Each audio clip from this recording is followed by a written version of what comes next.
They told us their only option was a heart transplant. Hi, my name is Jessica Davini. I'm a heart mom. I have a 4-year-old named James, and he is almost 3 years post-transplant. He was only 4'7" when he was born, which is super little. I had him during COVID, so he wasn't really around that many people. He got his first cold. He wasn't really getting better. So then they called in the cardiologist to do an echo, and the left side of his heart was very enlarged and the right side was normal. From there, they diagnosed him with a restrictive cardiomyopathy.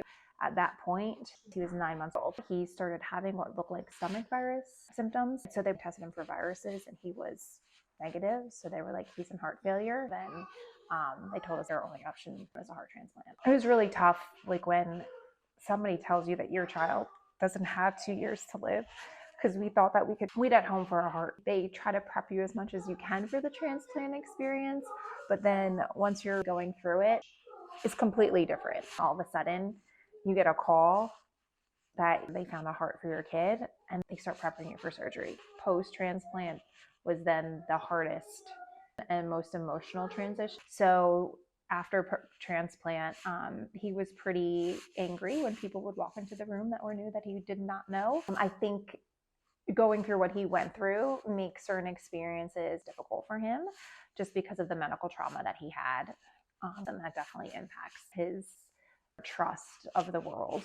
It's harder for me to let him be a typical boy and go out and play with friends and go to parks where there's a lot of people and not get anxious in those situations. I'm hoping that he has as normal life as possible. I'm hoping he can go to college, get married, have kids, do all the things that he wants to do or not do. Going through this and being connected with other families that are going through this, like there's so many kids that are sick, and if they don't get their organ in time, they pass away. And we've seen that happen. You always think that you're not going to be that parent, and then there comes a time and you have to work through it. Every step of the way, you have to advocate for your kid. You do know your kid's best. We did a lot of that for our kid.